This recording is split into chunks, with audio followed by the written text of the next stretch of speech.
Hello mga ka-antrip! Good evening po sa ating lahat. Welcome back again to our channel. Kumusta po kayo? Medyo matagal po tayong hindi nakapag-upload ng video dahil medyo naging busy po tayo sa mga bagay-bagay dito sa ating business.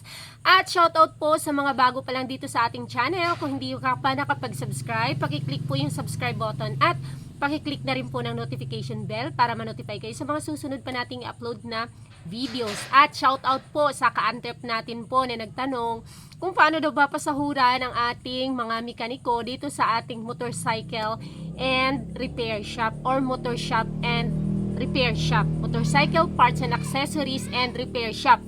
Actually sa amin po dalawa. Magkaiba po yun ha. Magkaibang DTI or business permit ito.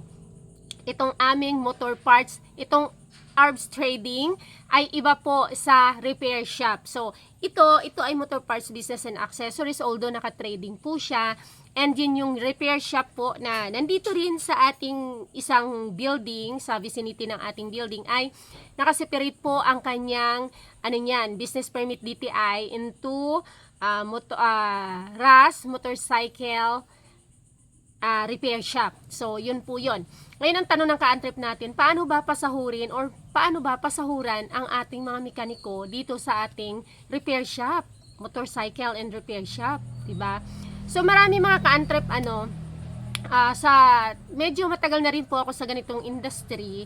So, marami na rin po ako na-encounter. Iba-iba po. Maraming mga may mga shop owner na mayroon po tayong tinatawag na porsyentuhan. Mayroon din namang mga arawan or meron ding mga buwanan. Usually kasi kapag sa mga company ay mga buwanan yan sila, 'di ba? Kinsenas katapusan. Kumbaga company rate yan sila.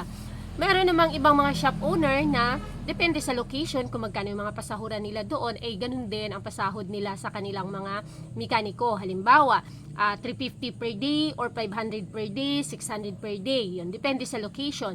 Meron naman na mga shop owner na naka-commission basis, kagaya po sa amin at sa mas karamihan na mga shop owner. Alam nyo, ang advantage po ng commission basis ay hindi po sasakit ang ulo natin ng mga shop owner kasi ang sweldo po, ang kikitain po ng mga mekaniko natin ay depende doon sa natrabaho nila or sa trabaho nila.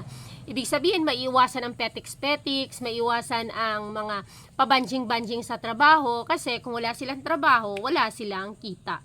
Pero kung marami silang trabaho, marami silang kita. Ganun lang yun. Pero yun yung best sa tingin ko kasi dumaan din ako dati bilang salesperson, yung ahente, sales agent ng mga motorcycle oil. So, ganun kami, meron kami tinatawag na komisyon. So, masipag talaga ako. Sobrang sinisipagan ko dahil alam ko na kapag malaki ang sales ko, malaki din ang komisyon ko. So, ganun din dito sa ating industriya ng motorcycle parts and repair shop.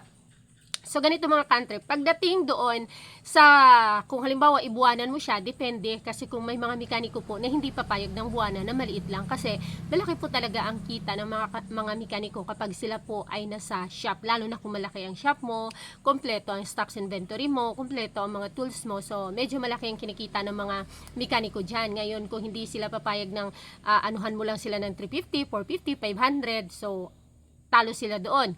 So, ang kagandahan nun, it's a win-win kapag naka-commission basis. Pagdating sa commission basis, mga ka-antrip, mayroon tayong tinatawag na 70-30, 70% sa sa shop owner, sa mekaniko, 30% sa shop owner. Meron namang 60-40. 60% sa mekaniko, 40% sa shop owner. Mayroon din namang 80-20. 80% sa mekaniko, 20% sa shop owner, kagaya nung sa amin. Meron din naman at ginagawa ito lahat, karamihan ng mga baguhan pa lang, nang hindi pa nila talaga nasalamuha yung kalakaran at yung mga talagang totoong laban or ground pagdating sa motorcycle and repair shop na na kalakaran ay karamihan 100% sa mekaniko nila binibigay yung kinikita. So, para sa akin, suggest ko na bigyan nyo po ng time frame yung mga ganun. Yung mga baguhan kasi, yan yung mga pang nila, pang akit para talaga ang mekaniko ay pumasok sa kanila.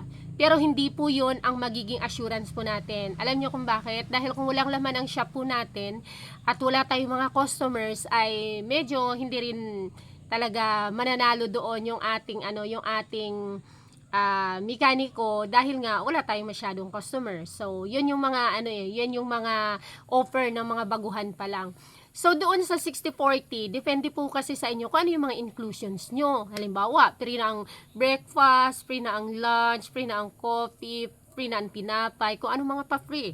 Ganon din sa 70-30, 70% sa mekaniko, 30% sa shop owner, kung ano bang mga pa-free nyo doon. Free breakfast, free merienda, free wifi, free, lahat free. So, doon naman sa 80-20, which is sa amin na hindi ko binabago, kasi ayoko nung pabago-bago. Meron kasi, dyan mind you, sa mga baguhan pa lang or sa mga pasisimula pa lang, yung mag-o-offer ka ng 80-20, free lahat, free breakfast, free merienda, free lunch, free snack sa hapon, free wifi. Nako, ang dami na po naka-experience yan, sumakit ang ulo sa dulo at saka ng problema sa dulo.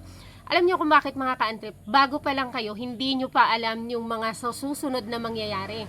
Dahil po, ang tools po, hindi tayo nag-end lang dyan sa mga basic tools. Nag-upgrade po ang shop mismo, ang repair shop. So, kung walang parte ang shop doon sa kinikita ng mekaniko, paano mag-upgrade ang shop mo? Paano ka mag-upgrade ng mga tools mo, ng mga services mo, di ba? Kasi, lugi ka na nun, walang kinikita ang shop, tapos dagdag ka ng dagdag ng mga tools, which is walang balik. It's another business actually. Tapos, i-impose ka na ng inyong munisipyo ng sariling permit ng iyong shop. Masakit sa ulo nun. Yun. So, paano na ngayon ang gagawin mo? Imi-meeting mo ang mga mekaniko mo at sabihin mo, ay, magbabawas tayo kasi may ganito, ganun pa akong babayaran, may permit, ang laki ng ginastos ko sa shop, tapos walang kinikita ang shop, ibig sabihin, abunado pa ako. Yes, ganun ang mangyayari mga ka-antrip. Kaya, kung baguhan pa lang kayo or mag-start pa lang kayo, wag na wag kayo mag-o-offer sa inyong mga mekaniko na libre nyo lahat, ay kanila lahat yung kita, kasi sa una lang yung mga ka-antrip mahina. So, bigyan nyo sila ng at least 6 months, sabihin nyo, 6 months. Sa loob ng 6 months, habang mahina pa ang kita natin dito, mahina pang pasok ng customers, ay pwede kong i-consolidate or i-reward sa'yo na sa'yo lang muna ang kita ng labors mo, hindi mangingisi siya. Pero pag nag-umpisa ng dumami ang customer, lumakas na, after 6 months, that's the time na manghihingi na ng porsyento si shop. So, depende na sa inyo. Sa 80-20 kasi mga ka-antrip, kagaya sa amin, walang free breakfast, walang free lunch, walang pa free wifi. Kung merienda, kung anong merienda namin, merienda ng lahat. So, pero syempre, kung hindi kami nagme-merienda, hindi rin sila maka-merienda. Pero madalas naman talaga ay tinapay, soft drinks, ganyan. May kasi kami, may vendo, may coffee vendo kami. So, every now and then, nag-chocolate na lang din sila. At saka ayoko yung pressure doon sa paulam. Ever since talaga mga ka-antrip, kahit doon sa kabilang shop, hindi ko talaga in-offer na magpa-free lunch na para mas malaki ang party ng shop. Halimbawa, mag-70 na kasi ayoko doon sa pressure pagdating sa ulam na, halimbawa, ano ba yan, binabawasan kami, ang liit ng namin, ang take home namin, kasi binabawas kay kesyo, pang merienda, pang ulam, tapos ganito yung ulam, minsan di natin perfect, di ba? Walang isda, walang karne, or minsan nga, walang magluluto, di ba? May mga emergencyhan na ganun, tapos magko-complain sa'yo na, walang ulam, ba't walang ulam? Ano ba yan? Ganito. So, yun talaga iniiwasan ko mga ka-antrip kasi ayoko nung ganun. So, pagdating naman mga ka-antrip sa, halimbawa, nagporsyentuhan na kayo, pwede mo siya mga ka-antrip na everyday compute kayo. Halimbawa, sabihin natin kung nagkasundo kayo sa 80-20, basta't mga ka-antrip, kahit na magkanong porsyento, dapat meron po ang shop. Tandaan nyo po yan. Sa una lang po yan, okay. Later on, pag lumalakas na ang shop, pag dumadami ng customer, dyan nyo na marirealize, ay mali ang offer ko, dapat ganito, kakambya kayo. So, sinong masisira sa pinag-usapan nyo? Kayo na shop owner, diba? So, dapat, from the start pa lang mga ka-antrip, alam nyo nang ilatag kung ano yung offer nyo sa mekaniko. Okay lang na kahit na, halimbawa, mag 80-20 kayo, okay din yun. Tapos ipa-free breakfast, lunch at snacks nyo. Depende po yun sa inyo. Wala pong problema doon. Sa akin lang, iniwasan ko kasi yung complain or reklamo sa ulam at sa oras ng pagluto. Minsan kasi busy, tapos minsan magkataon 'di ba na wala kang kasambahay, absent, or minsan yung nawawalan ka ng kasambahay, umalis, ganito, emergency. So 3 araw, 4 na araw na wala, tapos grabe ka busy. Kung kami nga 'di ba, na sarili na mga kami na mismo uulam na lang kami ng itlog, kung ano na lang diyan, corn beef, 'di ba? So ayaw mo naman ipaulam 'yan sa mga tao mo kung sakaling ganun nga na pa-free ulam, mag-e-effort ka talaga ng pang-ulam. So ang gawa po namin, everyday, compute, lista lahat ng labors, separate notebook, pagdating ng hapon, i-compute mo, and then, kung halimbawang, yung kinalabasan nun, halimbawa 2,000, less mo ang 20% sa'yo, so take home na nila yung remaining doon. Ganun po yung mga ka-antrip, kasi, kailangan may kita ang shop dahil separate business siya maliban sa store. Kung ngayon wala pa kayong permit na separate sa repair shop ninyo, nakasama pa siya sa store, pero darating ang time na i-require na kayo, lalo pag nakita na ng inyong munisipyo na medyo lumalakas na ang inyong repair shop. Separate sa tindahan, sa store po yun. Separate yun siya na DTI permit. So, yun mga ka-antrip, depende na sa'yo. But the best, para matapos ito, ang the best na masuggest ko po sa inyo talaga ay commission basis para win-win po kayo.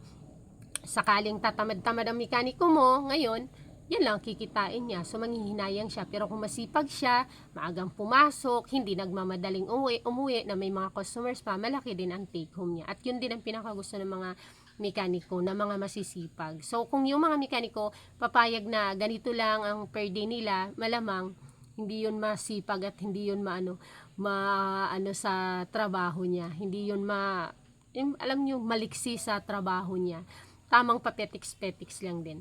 So, yun lang mga ka-antrip. Sana ay nakatulong itong ating napag-usapan ngayong gabi. So, sa mga hindi pa nakapag-subscribe, pakiclick pong subscribe button at salamat po sa mga patuloy na nagsasubscribe. Medyo pahina ng pahina ang ating mga uploads dito dahil nga medyo nagbi-busy rin tayo.